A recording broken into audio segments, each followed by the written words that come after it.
Marco Pierre White is often hailed as being the first celebrity chef. A mentor to Gordon Ramsay, in 1995 he became the youngest chef to earn 3 Michelin stars at the age of 33. In 1999 he famously hung up his apron before turning restaurateur, and in more recent years a kind of serial brand ambassador for companies including Bernard Matthews, Russell Hobbs. Have you ever cooked bacon in a microwave? No.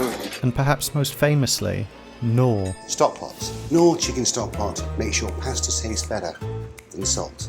The secret ingredient, 2 rich beef stock pots. Vegetable stock pot, think it needs another stock pot. Knorr fish stock pot is the best product on the market. As always, it's a Knorr beef stock pot. The market puts a lot of stock pot in his food.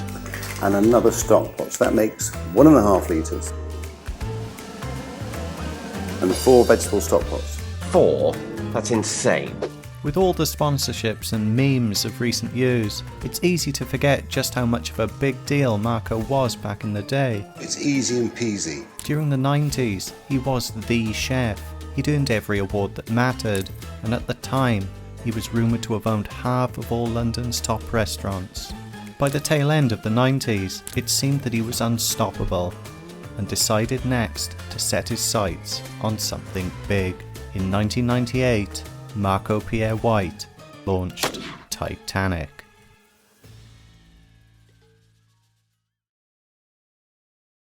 Situated in the historic Regent Palace Hotel, right next to a bustling Piccadilly Circus, development of Titanic commenced in the late 90s. It was to be an 850-person capacity behemoth of a venue. Not just a restaurant, but a bar, lounge and nightclub. At the time, it would be the biggest restaurant in London. Marco wouldn't be cooking at Titanic, but he devised the menu and oversaw the running of the restaurant. Fish and chips, God, I always wanted to work in a chip shop. mac and cheese, chicken Kiev and burgers, steak hash a la McDonald's as it appeared on the menu. A far cry from the French cuisine from his days at Harvey's and the restaurant Marco Pierre White, but this was about volume, numbers. You can't serve pig's trotter a la Pierre Kaufmann to 300 customers. That would be mental. The interior was inspired by classic luxury ocean liners, specifically the Queen Mary, which was also to be the name of the restaurant. But sometime during late development, Marco swiftly decided on the name Titanic. He secured a telephone number ending in 1912, the year the ship sank, and even bagged Billy Zane for the grand opening. It was perfect. In hindsight, perhaps naming a business venture after a massive ship that famously sank on its maiden voyage would be setting yourself up for failure, and critics at the time concluded that the restaurant's fate had been sealed. In December 1998, Titanic would finally launch, and the grand opening was a star-studded affair, with guests including Noel Gallagher and the Spice Girls. Spice World! With 25 cooks in the kitchen on a good night, Titanic would send out 800 meals. Reviews of the food were mixed. Mediocre, undercooked and even bilge are some of the words critics have used to describe the fare served at Titanic. But food was something of an afterthought for places like this. This was about being seen. With a license to operate until 3 AM, Titanic was restaurant by day and chaotic nightclub by night. It was busy, fast-paced and the music was loud. Large televisions streamed foreboding footage of whales and sharks. That's what you'd see at the bottom of the ocean, joked Marco to his friend Michael Winner. For winners' dinners! Frankly, at 2.5 miles below the surface, you'd be more likely to see stuff like this. But that's probably not great telly when you're tucking into your burger and chips next to Bono.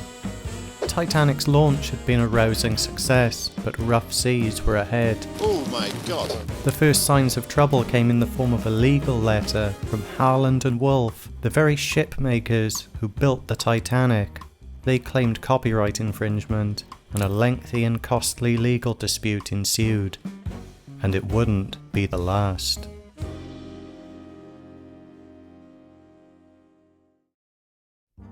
Restaurants like Titanic weren't a new thing.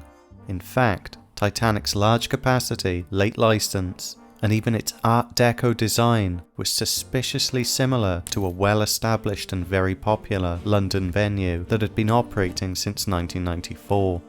That venue just so happened to be directly underneath Titanic.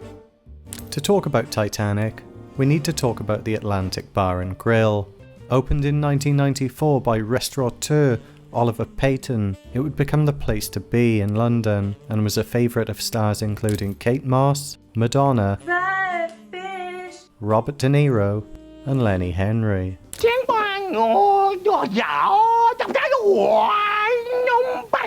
The venue was so popular that imitators started popping up everywhere, and now one of them had opened right above it, and it had the name of one of the most famous chefs in the world attached to it. Peyton wasn't happy. In his opinion, Titanic was a replica of his own restaurant, and it was leeching customers away from his establishment, and the pair would become locked into an expensive and highly publicised legal battle. Titanic's problems didn't stop there. The restaurant attracted a young and rowdy crowd, and that meant that cocaine was everywhere. The punters and even the staff were at it. Some of them were even dealing, according to Marco.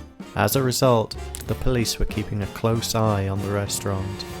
If the drugs and legal disputes weren't bad enough, Titanic would soon face its biggest catastrophe yet, and it had been lurking just below the surface since the restaurant opened. You see, Marco had been running Titanic with the understanding that it had a license to hold 850 customers. But this is not true. It was licensed to hold just 350. The restaurant had been operating in breach of its license for months, and it was only a matter of time until the police moved in. And one busy night, they did just that. It was curtains for Titanic. Overnight, the restaurant was stripped of its late license, and its capacity was more than halved. Titanic was a sinking ship. Despite desperate efforts to stay afloat, the general public gradually lost interest, and after just a few short years, by 2002, Titanic was finished.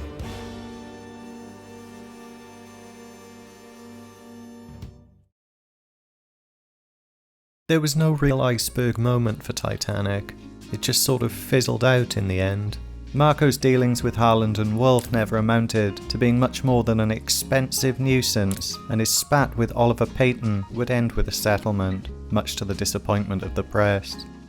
The reduced capacity and loss of its late license may have scuppered Titanic, but it was likely a sinking ship from the start. It was, as journalist Nicholas Fowkes aptly described, as a destination restaurant. A place where hype, glitz, glamour, and celebrity clients outweighed the importance of the food. It was the cool place to be. Sensational. And cool has a very short shelf life. Nobody goes there anymore. Like Damien Hirst's visually striking Pharmacy restaurant, which opened a few years earlier, Titanic enjoyed an initial boom in popularity before punters swiftly moved on to the next big thing. Oliver Peyton's Atlantic, the restaurant that kick-started the bar and restaurant boom, would outlive many of its imitators, but it too would eventually close its doors. The vast space that Titanic once occupied has most recently become home to another elaborately themed venue, a Gotham City-inspired restaurant, Park Row. Launching in 2021, it promised world-class food and drink that draws from some of Gotham City's most famous and infamous residents. It closed in 2024.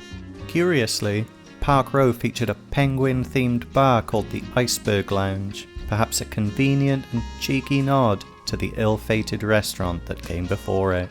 The Joker strikes again. So there we are, Marco Pierre White's Titanic. In his book The Devil in the Kitchen, he mentions it only very briefly, an enormous endeavour reduced to just a few short pages. He ends his section on it with, "It was nice to have had it and done it, but I wouldn't want to do it again."